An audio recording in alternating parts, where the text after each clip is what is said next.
Hi everybody, thank you for joining us today at this event. It's my absolute pleasure to be hosting you today. For those of you who don't know me, I'm Hannah Essex and I'm the Co-Executive Director at the British Chambers of Commerce, a role I've job shared with Claire Walker for the past 2.5 years. Now, as many of you hopefully know, the British Chambers of Commerce is a network of 53 chambers of commerce that work right across the UK and who represent between them around 75,000 businesses employing 6 million people across the United Kingdom. And we also have a global network of 70 British chambers and business associations in markets right around the globe. So although our roots are local, our reach is absolutely global. And I'll come on shortly to introduce you to our fabulous panellists for the today and our speaker who's going to kick us off later on. And then it'll be over to, we'll be sharing lots of questions that have come in from people in advance and having a really good and wide-ranging discussion. But before we do that, I'm just going to set a bit of the context for this discussion. Now, the pandemic has been really tough on all of us, I think, in lots of different ways. But if anything positive has come out of the last 12 months, is that more of us are embracing this kind of digital communications and connecting to more people here in the UK and right around the world. And today's event is a really great example of that. So it's been driven by two members of the British Chambers of Commerce, two of our accredited chambers, Sheffield Chamber and Devon and Plymouth Chamber.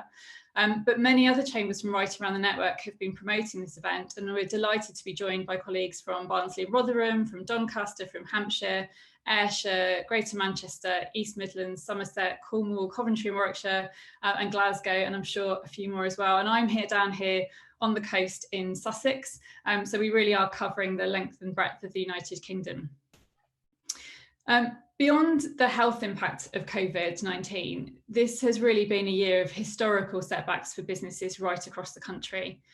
As you know, the British Chambers of Commerce network runs a quarterly economic survey, and it's been running for the past 30 years, where we can really see the trends in business confidence and business activity across the UK. And our stats for the second quarter of 2020, when the pandemic really hit, showed the largest decline in history for business conditions in the UK in terms of cash flow, revenues, and so on.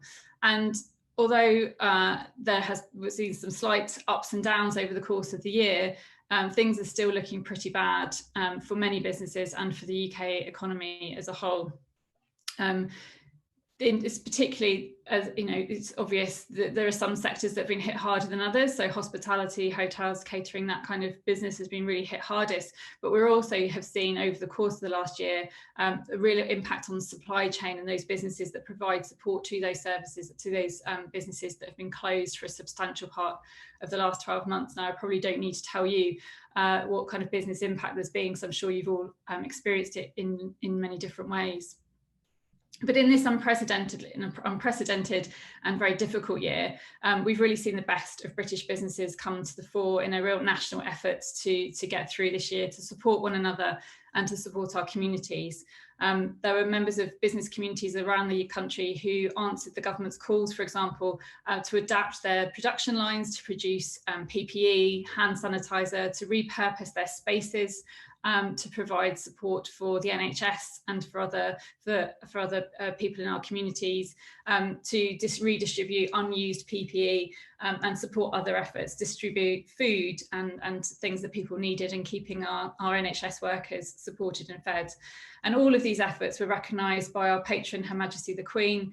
And in our Business Heroes campaign last year, they were congratulated by Her Royal Highness the Countess of Wessex. So the efforts that businesses have gone to have not gone unnoticed, right from the head of state and beyond. And the Chamber network has really come to the fore as well. They've really been the first responders in helping businesses to get through the last 12 months. And together, we've worked hard to make sure that government really understands the impact that the pandemic has had on businesses across the UK, and to provide the support that has been needed to get people through this very difficult time.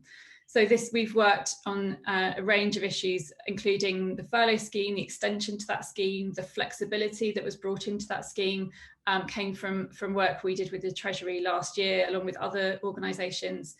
We've managed to get changes to the initial grant funding and changes to the way that local authorities have distributed those grants as a result of the feedback that we got from the businesses that we've been speaking to along the way. We've also pushed for the extension around rates relief and VAT holidays, and all of these things have actually had a real tangible impact on the ability of businesses to get through these last 12 months. And more recently, we've been pushing the government for a longer term economic recovery strategy, more not just in terms of the immediate business support that's needed, but the incentives to invest and to grow and to get the country back on a track for recovery after this pandemic is hopefully at some point going to be over. So and we've been really pushing around the roadmap. So we wrote to the government a few months ago to say that it was really important that as we started to come out of restrictions, businesses had clarity about what that was going to look like and how they should plan for it. And we continue to ask government questions around that. We'll be doing something, hopefully you'll see in the media tomorrow, asking about how those tests are going, the tests that they set out around the roadmap, how are they being met, and what are the critical what's the critical information and the decisions that businesses need in order to be able to get back up and running as the roadmap unfolds. Now, we really face some very big challenges. Even before the pandemic, as a country, we face some big challenges. And our task now is to tackle those as we recover. And I think we would lack ambition if we said that we just simply wanted to get back to where we were before. There's lots of talk of building back better and building back greener. And these are some of the things that we'll be talking about today. Chambers of Commerce, with their roots in local business communities, are keenly aware of the long-standing issues in local areas and the need to address these and to create better economic growth, to create jobs, and to create a better future for all of us. Whether it's skills, infrastructure, connectivity, saving the planet, we've got a lot to do, and we'll be discussing with the panelists today how we might go about tackling some of those issues as business communities and as a country. We know that British firms across the country are eager to get back to doing what they do best, to servicing their customers, to improving their products and services, developing their staff, and growing their businesses. So to give you the best chance of making it through these difficult times, we'll be continuing to call on government not only to continue the support that's needed as we come out of this difficult time, but to set out a really ambitious plan which accelerates the recovery and incentivises innovation and growth as we look to a better future. And Chambers of Commerce will be there to support members. Every time you complete a survey for the chambers, every time you share what's happening with you, this is all fed into the work that we do to influence government and to try and improve conditions for all of you across the country. So plenty for us to discuss there. Lots of different questions that have come in, which will hopefully be of interest to you, and hopefully some things that you can take away and think about and discuss further within your business communities after today. Before we get to the panel, it's my great pleasure to introduce Councillor Mazher Iqbal. Mazza is a councillor within Sheffield City Council and a Cabinet Member for Business and Investment. His previous position includes Cabinet Member for Public Health and Equality, and he also served as a Cabinet Member for Infrastructure and Transport. And today Mazza is going to join us to talk to us about the power of collaboration. Mazza, over to you. Thanks very much, Hannah. Hello, everybody. It's a pleasure to join you all today as we focus our collective attention and action on business and economic recovery. As Hannah's introduced me, I'm the Cabinet Member for Business Investment here in Sheffield. I've held this role for the past 4 years. As Hannah said, the pandemic has had a profound economic impact right across the UK over the past 12 months. I'm sure as Chambers, you've been at the coalface alongside local authorities as we've been doing all we can to support the businesses and communities we serve.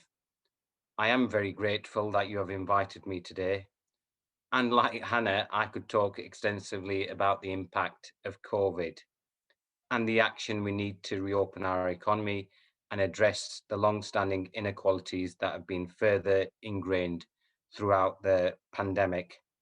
However, as I've only been given a short time with you, I want to focus in my call to action, which is to collaborate. We need to find the right solutions. We need to bring partners, the private and public sector together. And that's why events like these are important, that bring civic, city and business leaders together. I thought I'd share some of our recent experience through COVID on action-based collaboration. In March of last year, 2020, we formed the COVID-19 Sheffield Business Response Group. This group was created to identify the needs of the local business community and raise awareness about the support and resources available to businesses across our city region. This group is made up of a collaborative partnership between the Sheffield City Council, Sheffield City Region, Sheffield Chamber of Commerce, Sheffield Digital, Sheffield Property Association, Sheffield Business Together, the Institute of Directors, and the Company of Cutlers in Hallamshire. Our work also includes our educational institutions in the city. This includes the University of Sheffield, Sheffield Hallam University, and Sheffield College. For me, this was not just a group of organisations, though the people in the room were passionate, proactive, and definitely action-orientated. So often we have city partnership boards at the strategic level, but the business response group here in Sheffield's focus was to collaborate on action now, to enable and help each other to share knowledge, to share networks and ideas, but mainly to deliver. This collaboration led to the co-authoring of our City Business Recovery Plan, a framework for collective action that aims to mitigate the immediate problems businesses are facing, support reopening and recovery, as well as provide a steer for future growth. I took this plan through our city's cabinet and it's now been formally adopted. Our attention is now on implementing the plan with organisations in its formation. They are now also overseeing its delivery. Our business response group is enabling our city's businesses, community and local government to work together in new ways. Together, we are connecting the dots and spotting the new opportunities. This is how we will get our economy back and running in full. I am grateful to the Chamber Network for creating this event today to bring us together as we seek to work collectively. Like everybody else, I'm looking forward to hearing the questions that have been submitted by you to present to our panelists. Once again, thank you for the opportunity for allowing me to speak. Thanks, Anna. Thank you so much, Maza, and really great to hear about the collaboration that's happening there in Sheffield. And I think some of the principles you were talking about there around collaboration is really at the heart of what Chambers of Commerce are all about, and something that they do around convening and bringing people together. So thank you very much for that opening remarks. Now, my pleasure to introduce you now to the panelists who are ready and raring to go and answering the questions that have come in. So I'm going to start, if you could, I know it's really corny, but if you could give a wave when I mention you, just so everyone can see you on the screen there. My first panelist is Martin Mccurvey. Martin is director of AESSEAL, a global manufacturing company with a net zero carbon footprint in its UK operations. Martin is also chair of the Sheffield Property Association, vice chair of Sheffield Culture Collective, and a non-executive director at the Sheffield Chamber of Commerce. He also has a number of other roles in charitable and voluntary organisations, and is the High Sheriff of the County of South Yorkshire, nominated for 21-22, which sounds very impressive, and I'd love to hear more about that. We've also got an MP from the Southwest. We've got Luke Pollard, MP here. Very appropriate Zoom backdrop there. Some of you will recognise it. Luke is the Shadow Secretary for the Environment, Shadow Secretary of State for the Environment, and has been at the centre of Westminster politics during the coronavirus pandemic, whilst also representing the business and public communities of his constituency in Plymouth. He's born and bred in Plymouth and was elected as the Labour and Cooperative Member of Parliament for Plymouth, Sutton and Devonport in June 2017 and was re-elected in 2019. These elections come come around very quickly at the moment, don't they? So welcome to you, Luke. Then we've got Alison Edgar MBE. Alison is also known as the entrepreneur's godmother. It's very on brand as well, and matching pink top. I'm enjoying this. This is good. Alison is the entrepreneur's godmother to a plethora of the world's most successful entrepreneurs, brings a matchless amalgamation of outside-the-box thinking, insight, and knowledge to the world of professional development and leadership. Delighted to have you here, Alison. We've also got Tim Elgar. Tim is part of the dynamic leadership team at Twinkl. Any working parents on the Zoom call will probably get emails from Becky at Twinkl. She's been a bit of a lifeline for all of us during the lockdown. We're very grateful. Twinkl is an organisation that helps those who teach by creating high quality resources and tools, ranging from schemes of work and assessments to augmented reality games and much more. Twinkl is proud to support educators of all kinds across the world and working parents who are trying to homeschool, and now has over 9.9 million sign-ups to its website. Tim leads on organisational culture, leadership and regional engagement from Twinkl. Very nice to have you here. Thank you. Our next panelist, Dr. Lucy Davis. Lucy Jane was elected chair of the BMA Southwest Regional Council in 2018. In that role, she represents the 30,000 doctors and medical students who live and work in the southwest of England. She studied medicine as a mature student at Peninsula Medical School in Plymouth and has worked in public health medicine in Bristol for many years, recently returning to South Devon, having chosen to retrain as a GP. Welcome to you, Lucy Jane.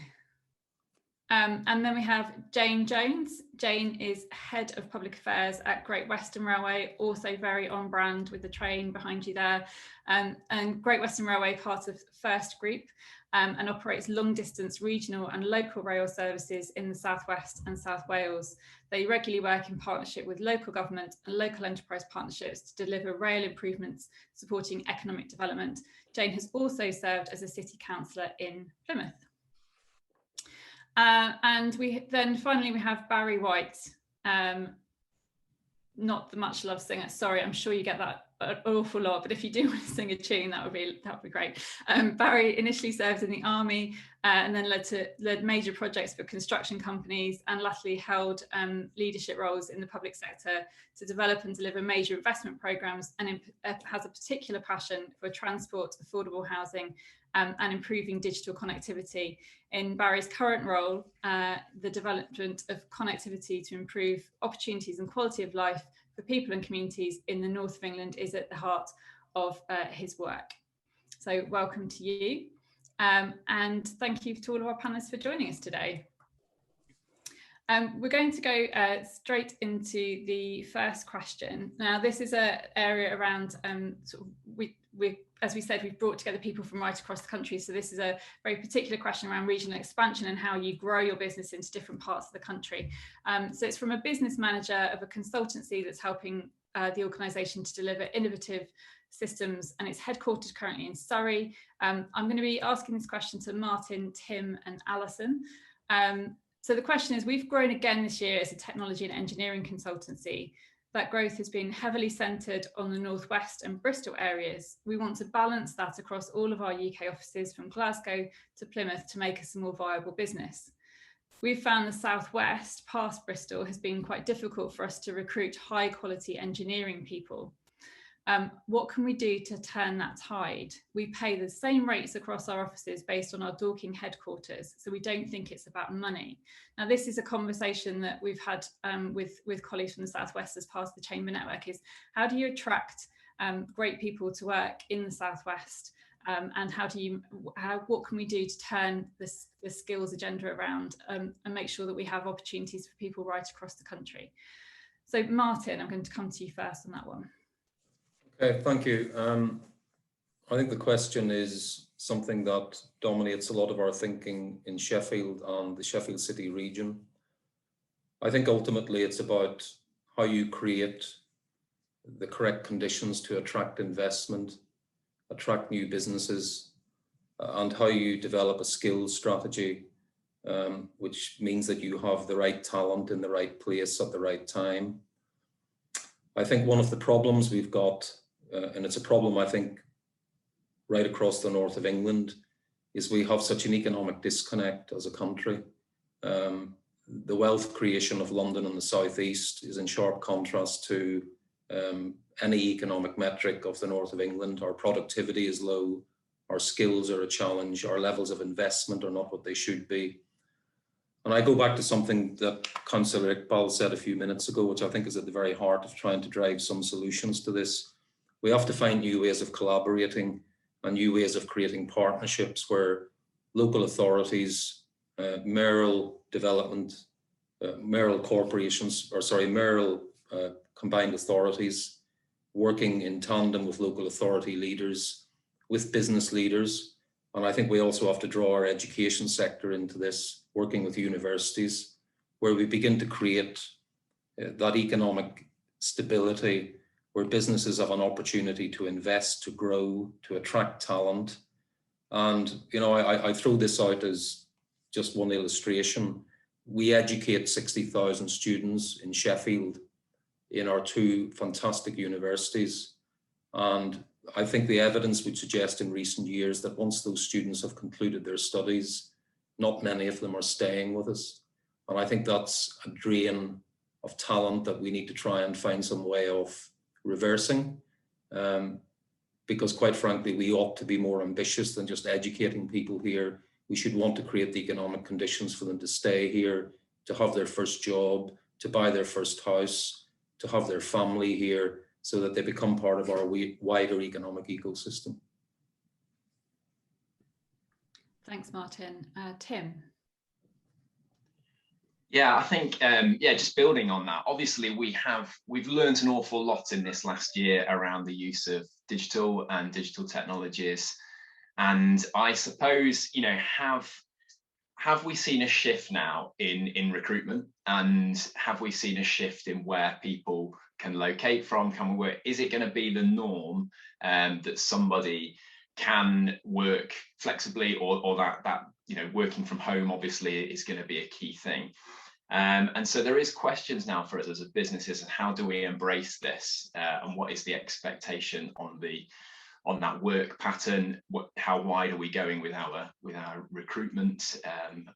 Can people be based anywhere? Certainly in businesses like ours, that's certainly possible. Appreciate that's different and more challenging in people who need to engineering, etc., where they need to be on site. But just picking up on Martin's point, really, yeah, it is about new business as well, and encouraging that. And I would say sometimes I look at Sheffield again, where we are, and I think sometimes we lack aspiration, and that's aspiration, perhaps as a city at times, but also as a business community as well. And how do we really encourage innovation, growth, and reinvestment? And I think, you know, something we've done as a business over this last year with incredible reward, and we've been in a very fortunate position to be able to do that, is that we've developed an accelerator hub ourselves, and you know, we've made over 40 investments in the last year, and we've created about 50 new jobs as an example, and that's really exciting. But there's questions now, is how do we build this ecosystem around that as a city? And I think there's opportunity there, and there's collaboration, and that is required, and there's a collaboration on investment. So yeah, thank you. Thanks, Tim. Really interesting to hear some of the work you've been doing. Alison, we'll come to you, get your thoughts, and also interested in whether you think this sort of the experience of the last 12 months has changed the way people are thinking about work-life balance, and whether or not places like the Southwest can actually capitalise on that.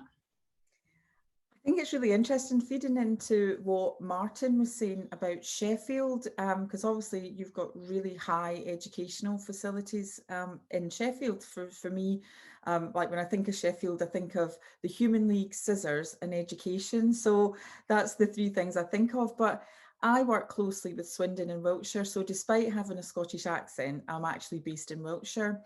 And one of the things that's come up prior to COVID is how do they attract talent, because they do not have the educational settings And it always seemed a little bit that it was easier for other areas than it was for Swindon and Wiltshire, as if not having an educational university meant that everybody had it a little bit better. So again, it's really interesting to hear that other areas geographic have the same problems. But I do think two things. I think, again, now we are much more connected. Obviously, engineering is slightly different to other, you know, the marketing side of things, or digital marketing, where you can do that from anywhere. But I completely agree that, like, the Southwest specifically has got a great, you know, if you look at Plymouth, you know, down at the Hoe, that's how I think you can attract, is actually what the people want. And, you know, looking at Sheffield, you know, what is it as a geographic that younger people want? Why do they leave? And I think actually, if we do work together and collaborate together, we can actually look at those main things that drive. Because if you look again, you know, there was talk about London and the Southeast, but you know, they might come with a higher pay packet, but they also come up with higher house prices, and that, you know, there's a positive and a negative to it. Whereas, although the north of the country, there might be a north-south divide when it comes to pay packet, there's also a north-south divide on what the cost of living is.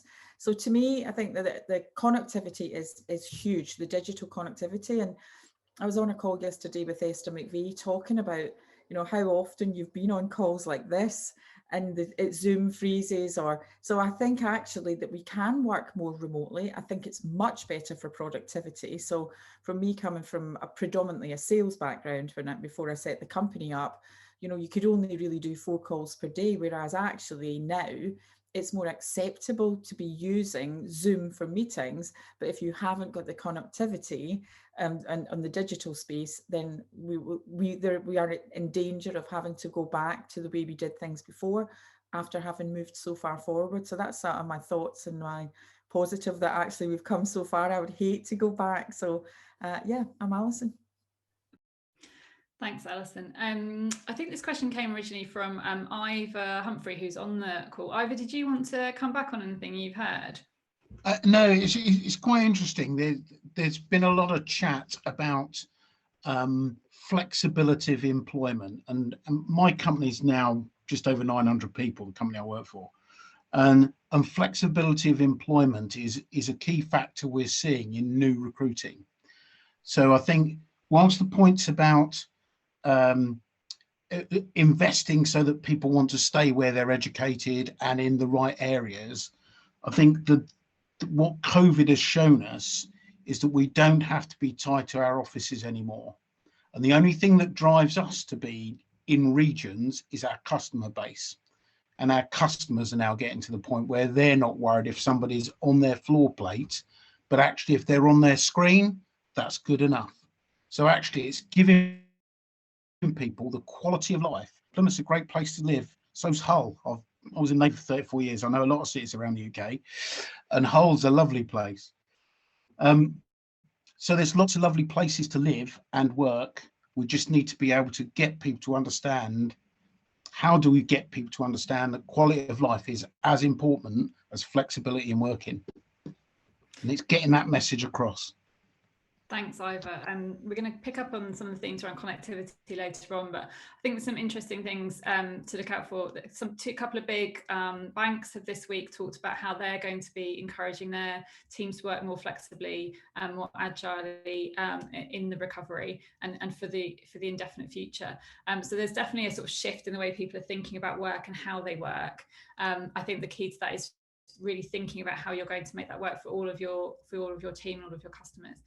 And a couple of other things to look out for. The government's FE skills white paper put a real emphasis on skills, but particularly an employer-led approach to skills planning. And we hope that Chambers of Commerce will be playing a really key role in looking and working with their business communities to identify future skills needs and how we can encourage young people and others throughout their lives to take on the training and development they need to be able to contribute to the businesses in their communities. And the Chamber Network also have run a commission on in-work training and development to help support their people in work to continue to develop as the world changes around us. And we'll be reporting on that in April, so that's something to look out for as well. Really interesting question to kick things off. We're going to move on to a question around net zero. Now, when I travelled around the country for the regional assemblies, we have 5 regions around the UK that we regularly go around and talk to chamber members around different issues around policy to help shape what BCC does. And in February last year, we went and did this, and the top issue that people wanted to talk to us about was net zero and how to reduce carbon usage in this country. And it was like the #1 thing. We were going to do loads of work on it, and then literally 2 weeks later we were heading into this pandemic and the lockdown, and it kind of got shifted to one side, but it's very much back on the agenda. We've got COP26 happening in the UK, either virtually or physically later on in Glasgow. So a couple of questions here that have come through around this agenda in particular. So the first is from a regional director of an employee-owned architectural practice which operates right across the UK. Where do we invest our time and money in shaping the national recovery efforts? Do we look to the future to help our economy move towards net zero, or do we tread too softly and conservatively to maintain the status quo? And then it becomes quite provocative. So retail, for example, on the high streets and a car-dominated society are 2 issues that we could discuss. Why travel to retail when retail can come to us? And I think we've all had lots of deliveries coming over the last 12 months. Why do we keep investing in cars? Their carbon footprint from inception to scrappage is a disaster for the planet, and it is impacting on our health, and we're becoming a lazy, obese and sedentary society. So the question here is, can the road to net zero actually also help us improve our health? Should we be focusing on saving retail? There's a lot of talk about saving the high streets, but actually we'd be better thinking about how retail comes to us. So lots of interesting aspects to that question. So I'm going to come to Lucy first on this question. Yeah, it's interesting, isn't it? I guess as a doctor, you'd expect me to say things about people getting fit and healthy and walking lots, and actually that's really important. However, there is also the flip side. I work in a rural community, and I'm very conscious that a lot of people where I am are very heavily dependent on cars to be able to do very simple things, which you take for granted if you live in a city. There's a balance. There's always a balance. We need to improve things like our cycling networks. We need to make, and it all fits with sustainability, both for the environment, but also for our population. And if we don't get that right, then we are in a pickle. So there's a balance. There's a balance to all of these things, and it's about taking a holistic view of those issues. I guess the other thing to say is that in terms of sustainability, we've seen a huge shift towards communities coming together, particularly in rural settings, and providing amazing support within their community. So maybe we need to think more about sharing cars, sharing journeys once we've got a bit further down the line and it's all a bit safer. So there's got a lot to think about. Thanks, Lucy Jane.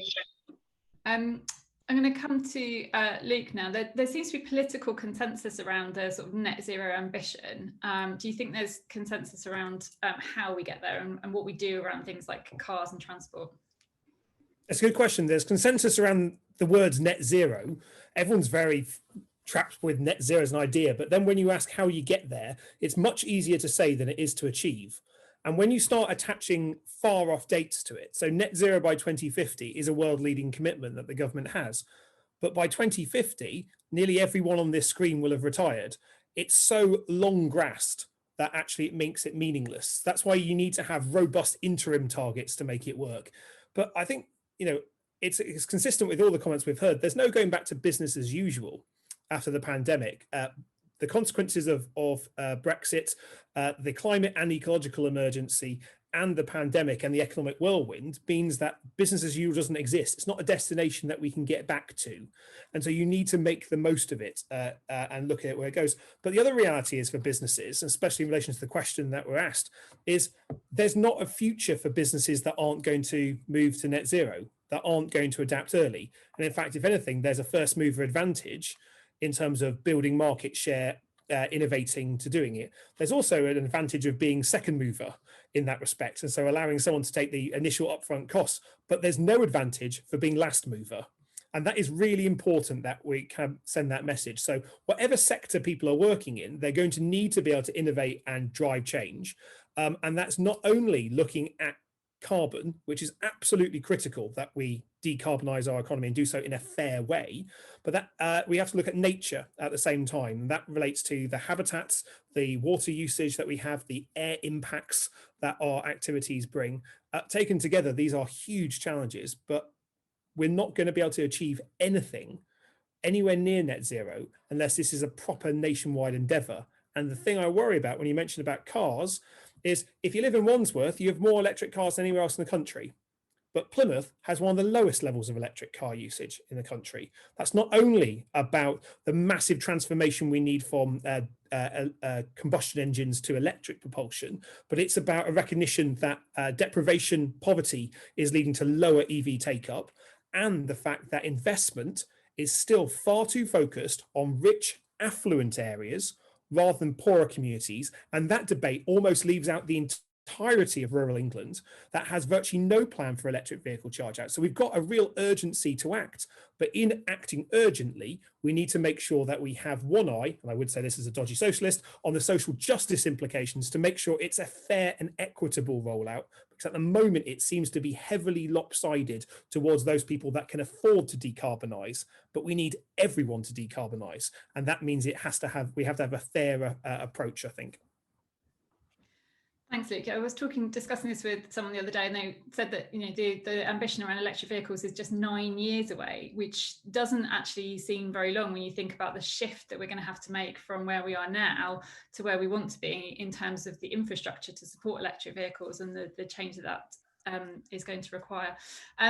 Barry, how are Transport for the North addressing the net zero challenge? Well, I think we see net zero both as a challenge and an opportunity. So I think from that point of view, we should be positive that there are some opportunities in it as well. To get to net zero, there's really two areas of work that need to be progressed. So, or two of the biggest areas to be progressed are how do we reduce the carbon footprint of heating our homes? And I think there's going to be huge opportunities in retrofitting and improving the heat efficiency of our homes. And the second area is about transport. Transport is a sinner in this area. And I think Lucy's absolutely right in what she said, in that we have to recognize that lots of communities still rely on cars for reasons that we will all understand. And therefore, the point also that Luke made becomes really important is if we are going to have that transition to electric, the market will probably serve all the sort of denser areas and the main strategic road network probably reasonably well, but it will need the government to intervene to address sort of the not spots equivalent of that were allowed to emerge in mobile phone connectivity. We don't want not spots on electric vehicle charging as well. So actually, these are the areas where, in addition to what the market can deliver, and this is true of the north, it's true of the southwest, it's true of lots of rural areas right across the UK, is how do we make sure that there is a cohesive and comprehensive coverage for electric vehicle charging? And that's something we're looking at very much with our constituent authorities in the north, right across the north, saying, how do we actually address those sort of not spots, for the lack of a better word? The other big element in transport, or the two other big elements in transport and the route to zero carbon, is there's a reasonably clear pathway for cars to become electric, and notwithstanding what I've just said about the charging points, where there is a lot of work needed is on the rail network and for larger vehicles, particularly heavy goods vehicles and buses, where batteries sometimes struggle to provide the power that's needed. And that's potentially where hydrogen comes in. And hydrogen, there's about to be a big pilot in Switzerland where 25 heavy goods vehicles powered by hydrogen fuel cells are going to be piloted. And we are very keen to see some pilots in the UK as well.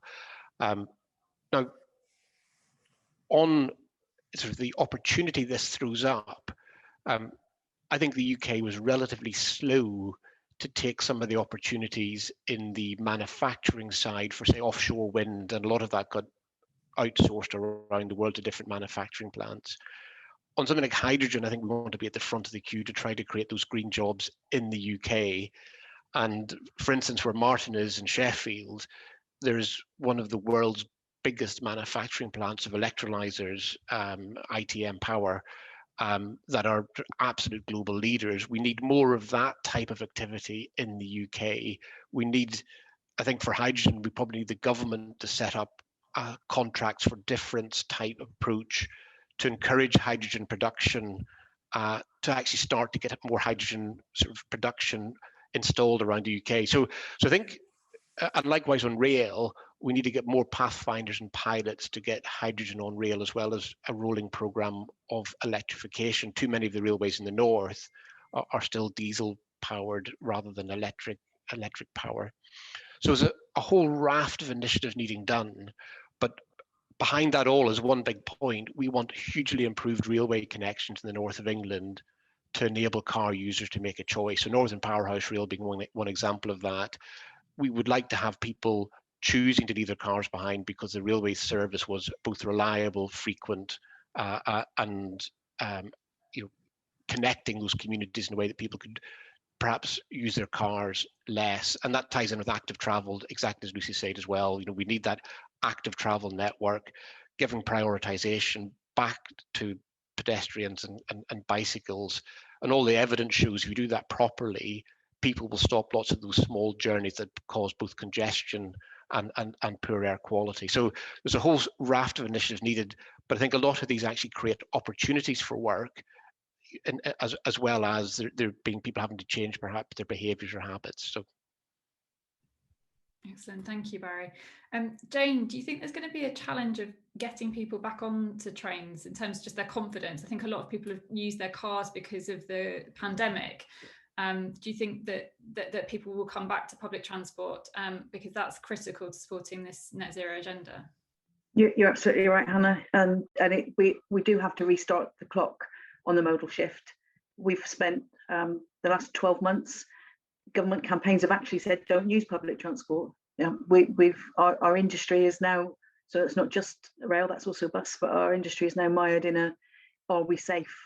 And we've seen capacity drop down to 5-10% in some places. So we've definitely got to rebuild confidence and rebuild that love of rail and that want to switch from the car onto the train or into the bus. So that will have to be where we start. Net zero will help with that.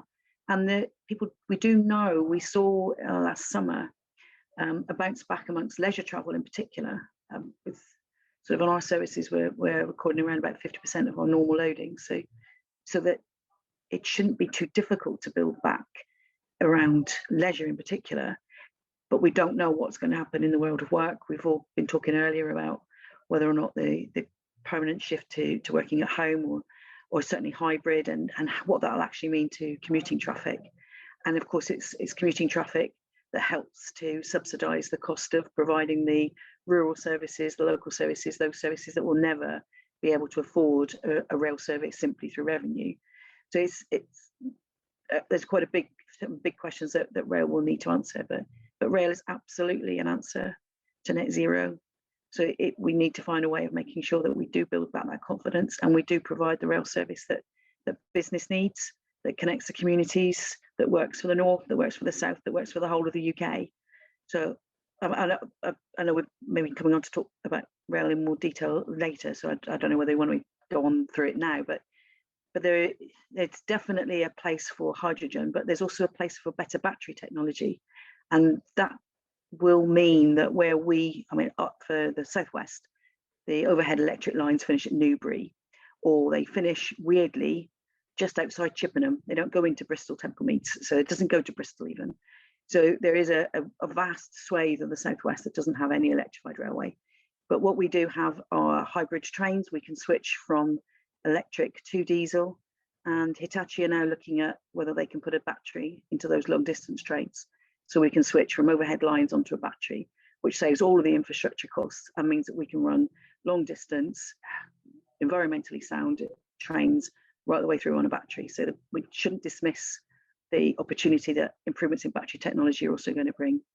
So I think But first of all, yes, we will need to encourage people back onto rail.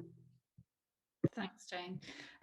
We had an additional question around the same sort of topic, which is around sort of, should businesses be encouraged or even obliged to adopt digital methodologies for their transactions between different organisations? Martin, do you want to talk a bit about what your company's been doing around net zero? Yeah, thank you.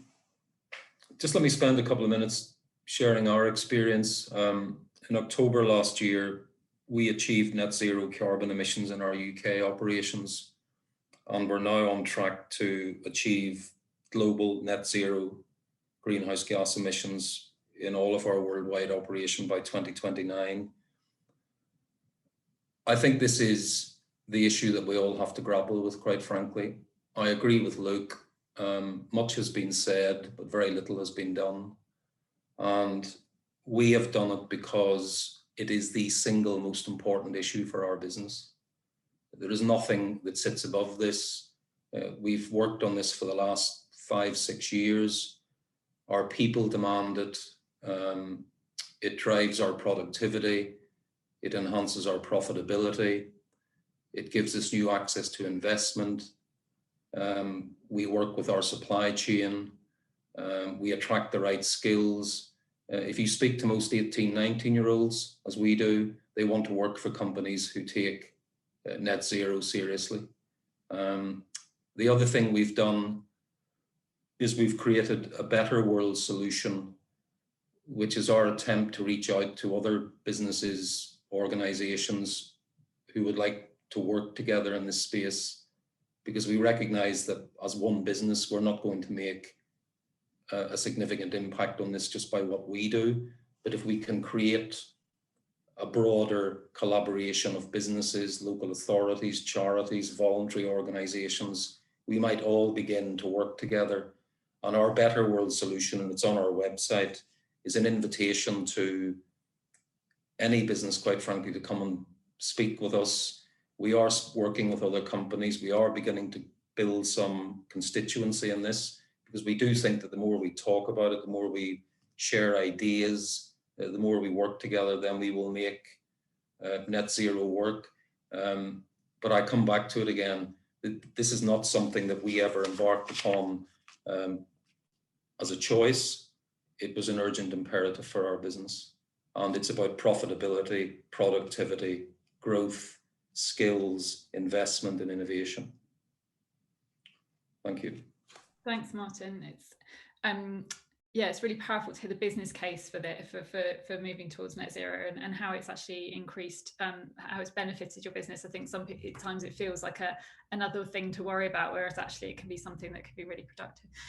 Tim, how important do you think this agenda is in terms of, sort of attracting people to a business?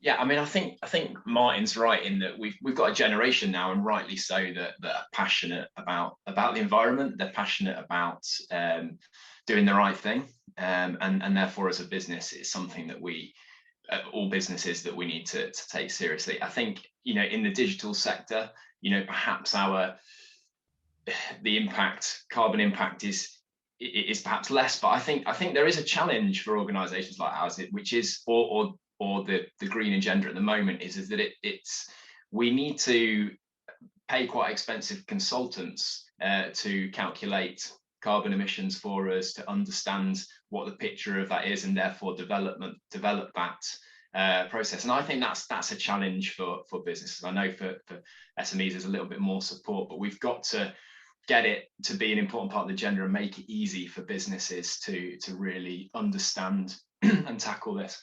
I think in terms of the adoption of digital methodologies, I mean, we have all surely learned an awful lot this year around the use of digital and digital communication. I mean, a business like ours anyway, we rarely have physical meetings with anyone external. That actually, we've built our business like that. So we absolutely believe in that this is achievable and efficient and highly productive. I suppose the challenge comes in the inequalities of digital and the challenges over this last year. Obviously, in us working in education, we've seen with schools, we've seen this massive divide about young people have either got access to the technology they've needed for homeschooling or they haven't, and there's been a lot of initiatives and sort of momentum to try and fill that gap. But I think, you know, I think we've got a certain distance on this, and we've got to reflect now and not go back to some of those previous ways of working. And I think that has some environmental benefits. I think if you look at education, you know, the big challenges here is around going forward, are kids going to continue to use devices, you know, Google Classroom as an example, digital learning, the challenges, and it's back to that reform question around education, is education moving quick enough or willing to now also grab the baton and really change the way it's working. And I think there's some really interesting challenges there, and it's, you know, companies like ourselves that are working hard with education to try and improve that. Thanks, Tim. If ever there was evidence of how a crisis can drive innovation, it's the way that our local primary school has adopted Google Classroom and other kind of online solutions to education. It's been quite beneficial. Luke, the cost issue, you know, it can feel like if you don't really know where to start with net zero, the costs, particularly at a time when businesses have been under huge pressure, used up reserves, don't necessarily have the cash available, it can feel like a bit of a mountain to climb. What can be done to both reduce the cost of enabling businesses to move to a greener footing, and to sort of myth bust around some of the issues that they perceive? Well, our cousins across the pond say that green is green, which is a really useful phrase that translates horrendously into British English because our currency isn't green coloured. However, the principle is a good one, that you make savings by investing in technology. I think that sometimes the challenge around net zero can feel a bit like eating an elephant. As the person responsible for animal welfare for the Labour Party, I don't advise people eating elephants, but the idea is, how do you eat an elephant? And the answer is one mouthful at a time, is really important. And so when you're approaching it for a business for the first time, you know, reducing 100% of your carbon emissions in one easy go is probably impossible. There's very rarely one silver bullet or a single intervention that can do that, but there are interventions that will reduce your emissions over time. And especially looking at where the low-hanging fruit is for businesses to make that journey, to start that journey, and to bring their workforce along with it. I think there are very few businesses for whom their workforce are not wanting their employers to be passionate about the environment, to make it part of their core business objectives. It's a really important part of recruitment and retention. And so I don't think it is an option for businesses not to do this. The challenge, I think, that was picked up by an answer previously is, who is doing this? Because, you know, are we expecting our businesses paying expensive consultants to come in to advise on it? Well, actually, you probably know your business better than anyone else. And so there's probably changes you can make with yourselves to look at it, both in terms of travel to work plans, in terms of corporate assets, in terms of structures, in terms of investments, in terms of renewals. There's plans as to how it works. And there's certainly lots of help available, whether, you know, I know the Chambers of Commerce have support, CBI, other business groups. The government has support. It's a little bit piecemeal, and I'd like it to be a wee bit more comprehensive, but support is available. And depending on which region you are, Plymouth doesn't have a metro mayor, but large parts of the country do or are about to have one. There's huge political focus on helping businesses move in that direction. And there are also grants available for some of those changes. The problem is, it's all a little bit complicated and confusing at the moment. There doesn't seem to be a single one-stop shop where business can gain that support and be able to access some of that funding. And some of that is local, regional and national. So there does need to be a wee bit more of streamlining of that support. But I don't think there's a business out there that really should be in a situation where they're not taking steps towards becoming net zero at this point. That everyone needs a plan. And no matter what your business is, you will need to get to net zero because the nation needs to get to net zero. And the businesses that get left behind suddenly will find themselves unable to tender for contracts because procurement rules will mean that they won't be able to be valid. You know, and so you've absolutely got to do this. This is business critical. And politicians, I think, need to be clearer in our language about it, because there is no excuse for businesses not to be doing this now. When government talks about building back better, it's fine nicking 3-word sound bites from the environmental left, but you've got to have the policy behind it, and you've got to have the intent behind it, the capacity and the intent. And the intent here is a clear message to businesses: not having a plan about going net zero is not acceptable. It's not acceptable to customers, to employees, or to those people in public life. So you've got to have a plan. If you need help and support, help is available, but you've got to have a plan. And besides, going green will help your bottom line. So if you're in business, it's very poor business sense to not be taking these steps in that direction. Thanks, Luke. Agree about the business imperative, but also I think there's some significant gaps that government and others need to fill in terms of the steps that we all need to take towards net zero, and chambers will do what they can to help. One chamber in particular, and the Glasgow Chamber of Commerce, is doing a lot of work around circular economy, which I found it was quite a new concept to me when I came into the chamber movement, and found quite fascinating. Alison, I think you've got some experience with this. Do you want to we've got other topics to get onto, but just briefly tell us a bit about circular economy and how people could get involved in that. Yeah, I think it's really interesting. So I'm facilitating some of the peer networking for the LEPs, and one of the topics that came up as one of the challenges was the circular economy, and to feed in, to the net zero and younger people. I think that, and education, because if you look even in the small business community, there's surplus old stock of kit. And if you look at that being refurbished and then sending into education or for the underprivileged, actually that's a really good way of recycling it, and it helps the offsetting. So I think it's really getting people to think about that circular economy and what they can do. And I do think that collaboration, so again, this is something we're working really closely in Swindon and Wiltshire, is trying to move that stuff around, which again doesn't mean it goes to landfill, it's reducing the emissions. So to me, one of the key things around this is really getting people to grasp the circular economy, because I think that will automatically reduce the emissions and help education. Thanks, Alison. I do recommend having a look into the circular economy. My favourite example was there was a shopping centre, I think it's in Glasgow, where all of the cafes take their ground coffee, the coffee that's been used to make everyone's coffees, and they use that to feed the plants within the shopping centre. So nothing goes in the waste, and it all goes back into helping the plants to grow, which is a great small example, but that kind of thing can happen a lot. Do keep an eye on the chat, because there's some interesting contributions coming through there, and some discussion around the role of education, schools, in terms of getting young people engaged in this agenda, and other things coming up there. Moving on to something which is a bit of a hot topic for today. So this is a question from David, who's an MD from an expanding SME based in the Southwest.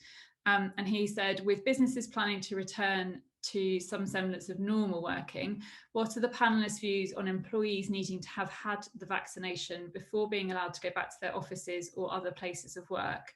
How do business owners and managers balance the need to protect their staff with the desire to respect and recognise an individual's right to refuse the vaccine? And I should just add that there are some people who are not eligible for the vaccine, either because of their age or because they're pregnant or other conditions. So how do we get the balance between those things? Come to the doctor first, Lucy Jane.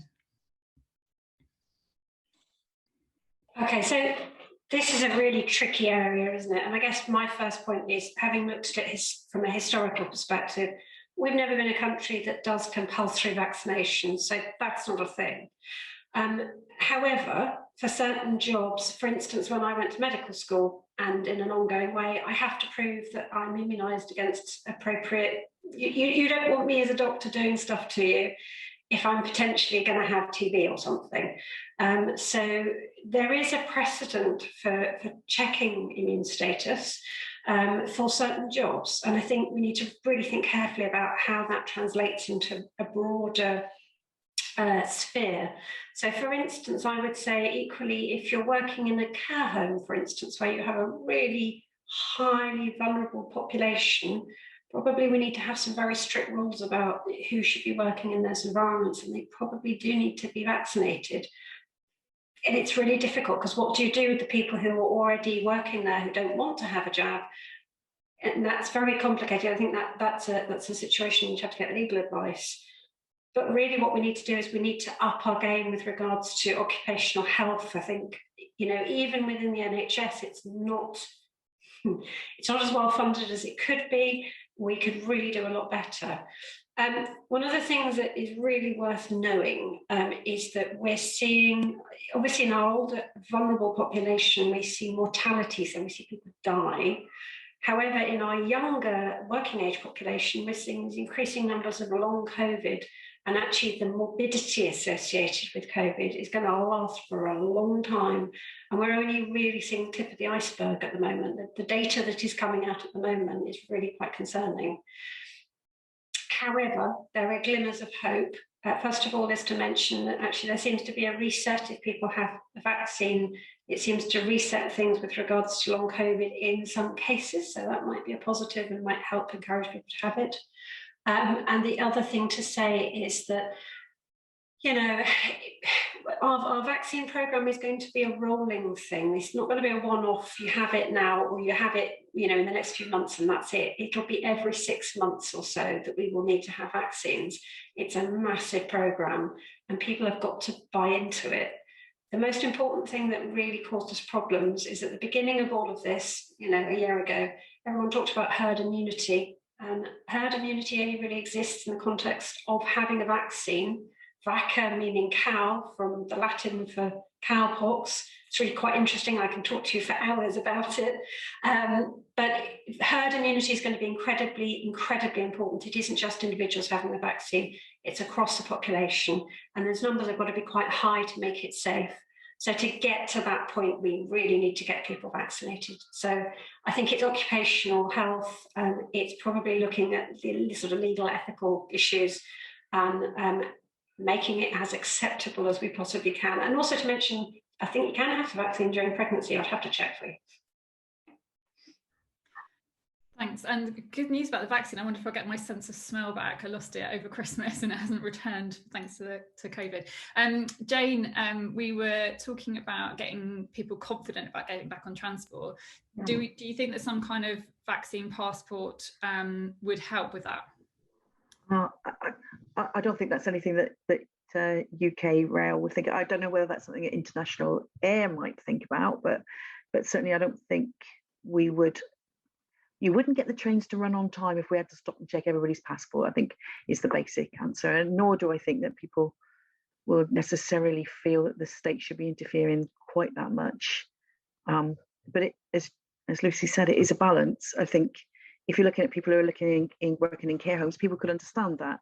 I don't think they would necessarily feel that in order to be able to get on a train or a bus, they'd need to be vaccinated. I hope they wouldn't feel that public transport was that so unsafe that they couldn't get on a train, and in the same way as they might go to a shop. I mean, you'd basically be saying you'd have to stay at home, and I don't think we're quite at that stage. Maybe I'm wrong, maybe other people have different ideas, but certainly it's not something that is currently even being considered within the UK public transport. Thanks, Jane. Barry, how important do you think that this idea of some sort of pass to say you're either negative COVID or had a vaccine, how important is that to getting people back out and about again?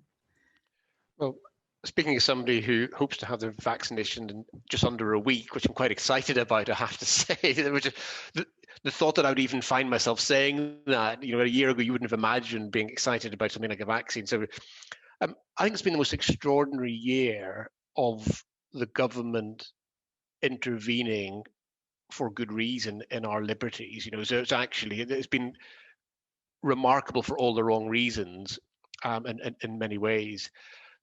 And the vaccination program has clearly given us, you know, a hope and potentially a pathway. But I'm actually very worried about the variants. You know, this is something that, you know, and this is where I think Lucy's point is really key, that this vaccination, you know, may we need boosters, may we need some top up and so on. So actually, you know, I'm not one of these people that thinks actually this is all going to be plain sailing going forward. I think what Lucy said about looking very carefully about where you might want people to be vaccinated, I think is probably a reasonable point to make, but looking at that very carefully. I think getting people back onto public transport once they are vaccinated themselves is much more about building confidence around cleanliness. People who've continued to use public transport are actually confident about using it. All the evidence shows that those who've been out on buses, trains, trams, feel relatively relaxed about using them. And that was even last summer when, use got back up to 50, 60% of previous pre-COVID levels. So from that point of view, I think we do need at the right time to encourage people back to public transport.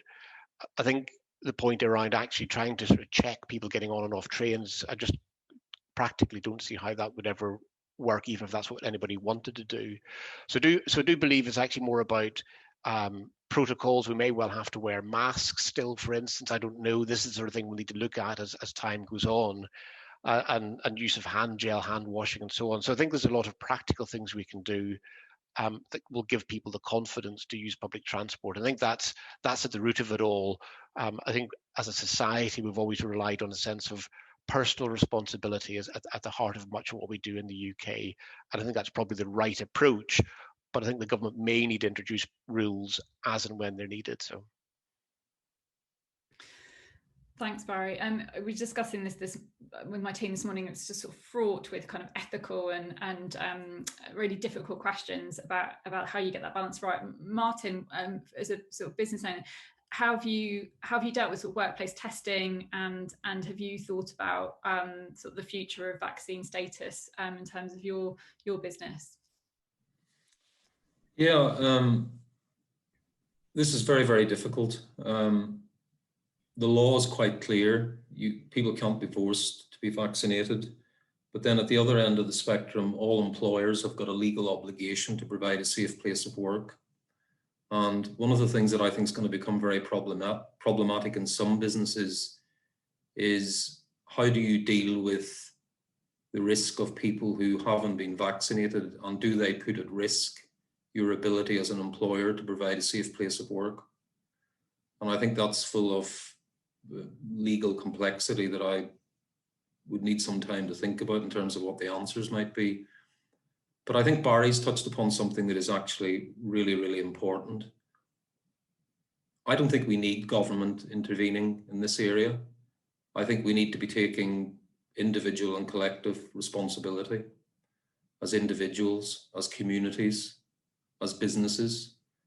And certainly in our business, what we've done is we've talked to the staff daily about this. We've made a point of speaking to every one of them. If they want to talk to us about their approach to vaccination, very happy to do that. We encourage them to tell us when they've had the vaccine, if that's something they'd like to volunteer to us. And that's helping us to build a trust and a sense of understanding with them that we're kind of all in this together. And I think that will help us to not only make our staff feel confident, which is another word that Barry used in public transport terms, and I think it's equally important in business. We shouldn't underestimate the importance of our staff feeling confident about coming back to work.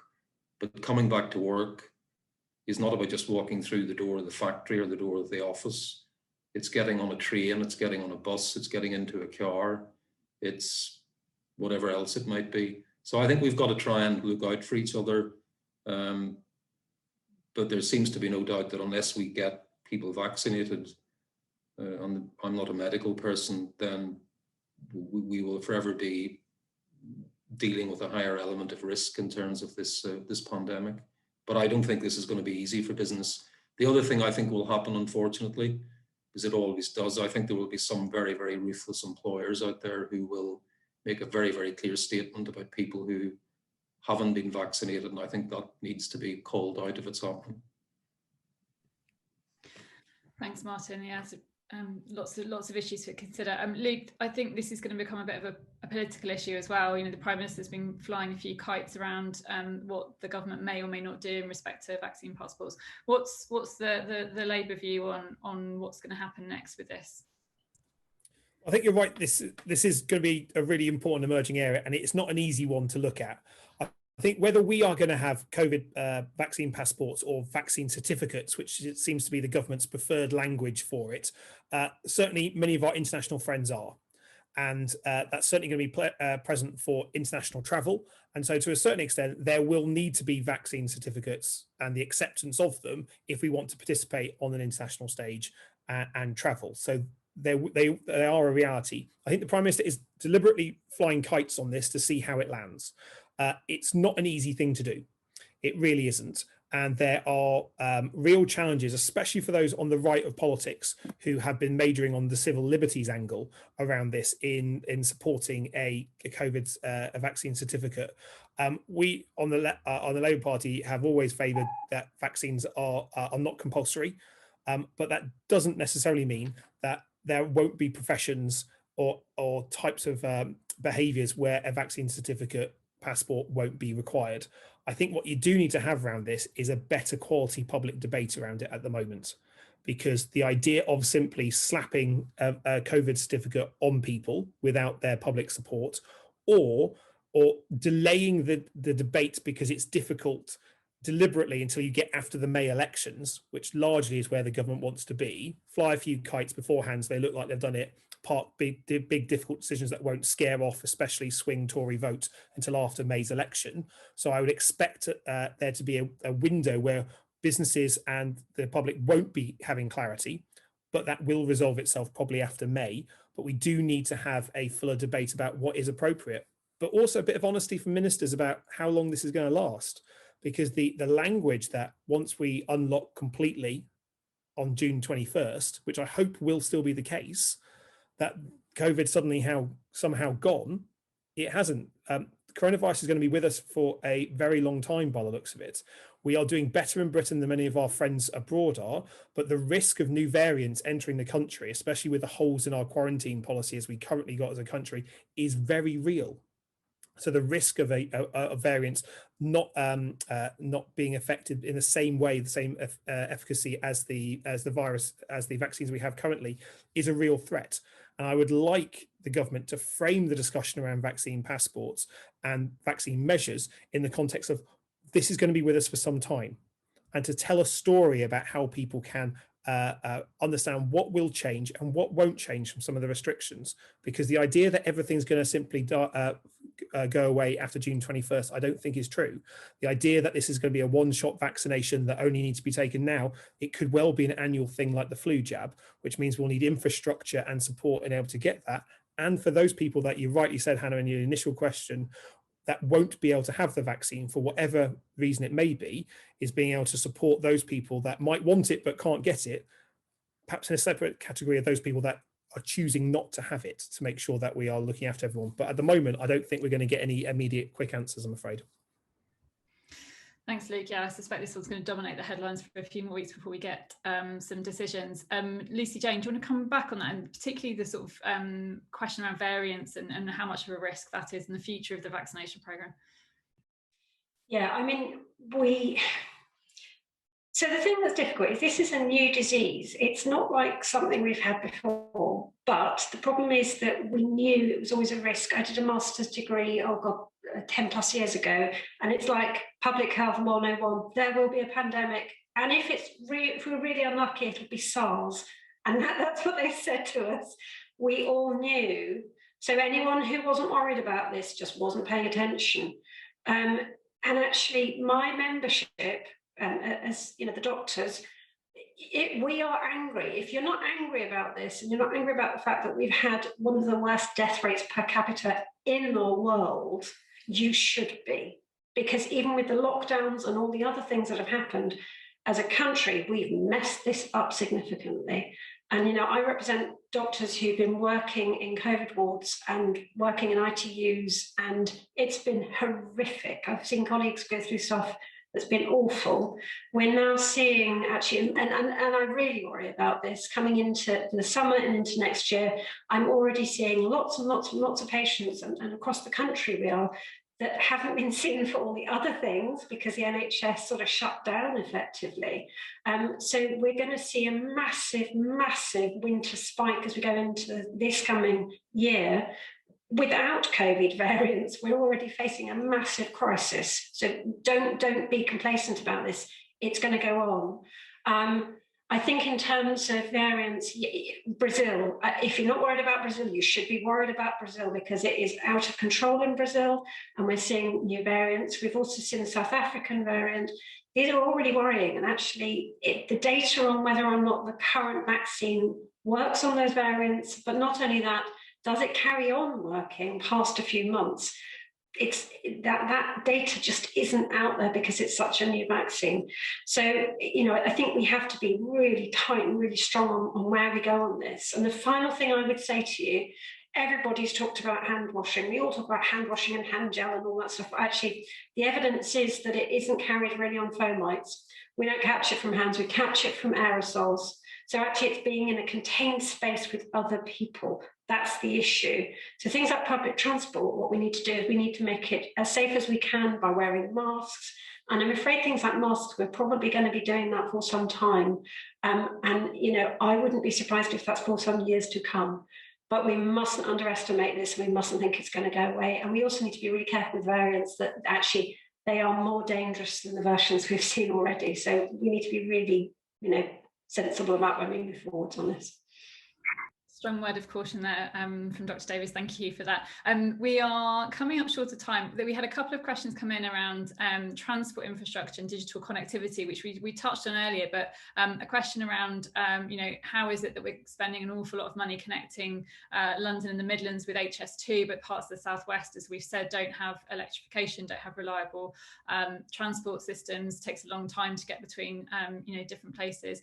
And on digital connectivity, how can we make sure that we've got the digital infrastructure we need to support the ways that we're adapting and working? Now, we're not going to have time to get through the two questions, but I think they're both really clearly linked to the levelling up agenda, which is really, you know, a buzzword that's been around since the general election and beyond, which is, you know, how do we make sure that in the recovery, which we're hoping to get to, that it affects every part of the country, that every part of the country is able to flourish and grow in a recovery and in a better future, in a greener future. So I'm going to give every panelist 60 seconds, or a bit less, just to say, you know, in terms of levelling up and connecting the country and enabling each part of the country to flourish, what would be the one thing that you would like to see in the recovery to make that happen? So quick think, and I'm going to go first to Barry. So I for a long time, I say the one thing I would like to see happen is for the Treasury to move to the north. And now actually that is due to happen, because I think decision making needs to be overhauled in the UK to help places like the Southwest and the North and elsewhere. So that's what I've said for a long time. Now I'm saying what we need to build confidence in the North, which is the area, is commitment to Northern Powerhouse Rail, which will be the bit that will transform opportunities for people right across the north, right up to the northeast, right across from Liverpool to Hull and down to Sheffield, that would allow people to continue to live in one place but to work in another. And that connectivity, even if you're commuting one day a week, will allow the liquidity and access to a big job market like people in the southeast and London have had for many years. And I think that is the big thing that would give businesses confidence to invest in the north. Thank you. Alison. Same sort of thing. I mean, it's interesting because there's obviously, you know, the pot is not never ending. And literally, I think it is just always selling the benefits, and he who shouts loud gets the most money, doesn't it? And I think it's having really good business cases and putting it in and really just having to fight your corner in it, because everybody is trying to get their access to the same, you know, every single region throughout the country and, you know, all over the place have got the same challenges, and it's just trying to sell the benefits of why you should get it over everyone else. And, you know, that's my sort of thoughts on it. Like, put a great business case, sell it for your area and go. Thank you. Luke. Well, the levelling up agenda has entirely missed the Southwest out because we have incredibly low levels of spending. It's great news that the Conservative government has discovered the north of England after 10 years of completely missing it by. So there is absolutely a really good case for investing in our friends in the north, because the infrastructure, the levels of per capita funding is simply not good enough.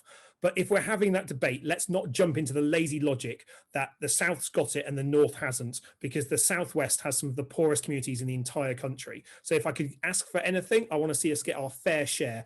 Better decision making will help, but part of that has to be the Southwest lifting its voice. We don't have the Metro Mayor platforms that other parts of the country do that have created enormous political attention on their calls for greater investment and a fairer share funding. So we need to make sure that we are kicking our largely pedestrian bunch of members of parliament to rally and organise and work together, but we're also lifting and increasing the volume of our businesses, because as a region with enormous amounts of medium-sized enterprises, but not a lot of large companies, we don't have the businesses with a PR team and a public affairs team in the same way as other regions do. So we need to make sure that we are amplifying and giving a bigger platform to those SMEs to make sure that message is carried confidently to government. But when we've got an entire region, which is the government majority in terms of figures, we should be getting more than we're getting at the moment. So we need to keep making the case positively and constructively that investing in the Southwest will create more jobs and allow the government to collect more in taxes so they can spend that wherever they want to. But invest in us, not as a charity case, but because it makes good business sense. Thank you, and hopefully the Freeport will go some way to bringing a bit more attention to that part of the world. Tim, you next. Yeah, I suppose I agree with Alison on this one. I think during COVID, what I've experienced in this last year is a better collaboration than we've ever seen before across the sectors.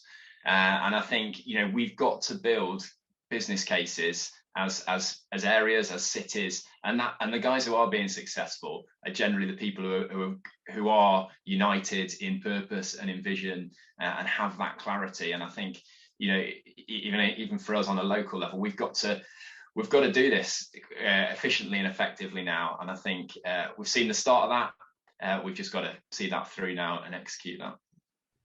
Thank you. Lucy Jane.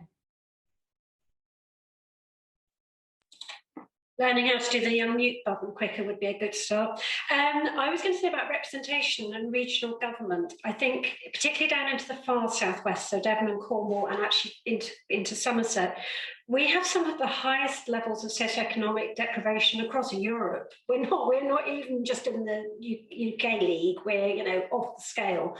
And post Brexit, obviously, we've seen huge amounts of EU funding also pulled, and a lot of our traditional industries are shouting very loudly about the impact that they're having at the moment, particularly fishing. So there's a lot to be done, and I really worry about that representation. It's been absolutely achingly clear that during COVID, whereas other regions have had a Metro Mayor or somebody else to stand up and say, this is a problem for our region, Devon and Cornwall hasn't really had anyone who said anything much. And it's at times trying to work out who you even ask for help and advice in terms of government is really hard.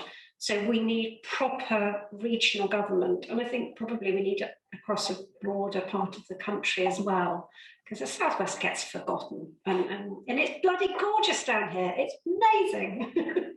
It is. Many happy holidays spent down in that part of the world, and I think there's a real devolution question that I think has been raised through this pandemic. Very brief words then from Jane, and then I'll come to Martin. I also live in Plymouth. I can attest it is definitely a beautiful place to live.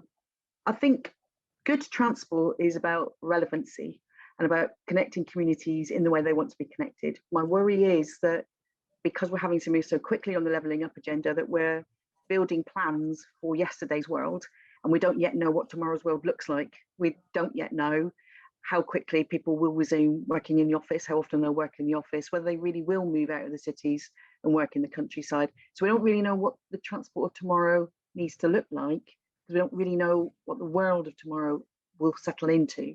So I think we need to do a lot of listening and talking, things like this, more of this, so that we can actually talk to people who are going to be making the decisions. People like Nationwide, who today decided that they are going to give people that opportunity to work from home forever if they want to, actually, and then build transport solutions that will suit what's happening. And if I could have one thing, we definitely want some minimum standards around the infrastructure, but I also think we want some minimum standards around ticket purchase, so that you can buy, everybody on their mobile phone can get one ticket through one back office situation that will get them bus, rail, ferry, theatre, whatever. So it's a UK wide, and it's actually making public transport easy. That's the answer. Thanks, Jane. And a pitch here for a flexible ticket, so you don't have to pay full whack if you're a part-time commuter. Martin, final comment from you. Thank you. I find levelling up gives me a headache, if I may say so. I was just looking at this last night.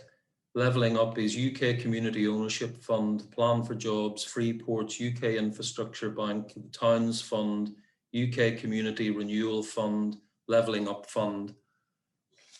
I would suggest that government is going to be pumping money into our economy for some considerable period of time. I think it's probably going to be a national demand because clearly London and the southeast is now as impacted as we are in the north. But what I would say is this: if we want to change the landscape in the north of England, which is where we live, then I think we've got to be thinking much more strategically about levelling up. Levelling up for me is a proper education system where young people get the best opportunities in life and where kids in deprived communities can begin to have some aspiration. The second is, I think we need a far greater spend on R&D in the north of England. I was just looking at some of this last night. Government has plans to raise the total investment in R&D to 2.4% of GDP by 2027. The levels of R&D spent in the north of England are very, very small. And allied to that, I think we need a National Council for Innovation where we bring business, science, industry and education together. And the last thing I think if we want to do levelling up properly is something we talked about earlier. We all need to achieve net zero. I think if we could do those four things, we might actually begin to level up in a way that is of national scale rather than just this eternal situation of political plasters of pots of money and different funds that we all have to compete for. Thanks, Martin. That's a great way to end the debate today. Thank you to all of you who've joined to listen in, who've posed questions, and particularly thanks to our fabulous panellists. If we were in a room, we'd give them a rousing round of applause, but thank you so much for participating. Really brilliant and wide-ranging conversation covering all kinds of different issues that are very relevant today. I think the key takeaways for me are around we're still in very uncertain times. It's very hard to see what's coming down the line, particularly with some of Lucy Jane's warnings around the future of the virus and what that might do. And that it's strange how something so tiny is controlling everything about our lives at the moment. But there's also something about opportunity to invest in people, to invest in our planet and in our green economy, and to make sure that the recovery is something that works for the whole country in this levelling up agenda, and seeing transport and digital connectivity as a really core part of that. So really fascinating discussion, and thank you so much. Just a bit of a plug, our next network-wide event is our global annual conference, which will be held virtually for the first time. That's on the 16th and 17th of June. You can find details on the British Chamber's website and on other chamber websites. And please do keep in touch with your local Chamber of Commerce to find out what they're doing to support you on all of these issues, from skills to net zero, and obviously to continue to support businesses around the current pandemic and the situation there. So, and finally, just my thanks to Devon and Plymouth Chamber and to Sheffield Chamber, who led the way on this event, for doing all of the hard work behind the scenes. I just had the fun bit of hosting you all today, and really grateful for having had this opportunity. So thank you to everybody involved. Have a great day.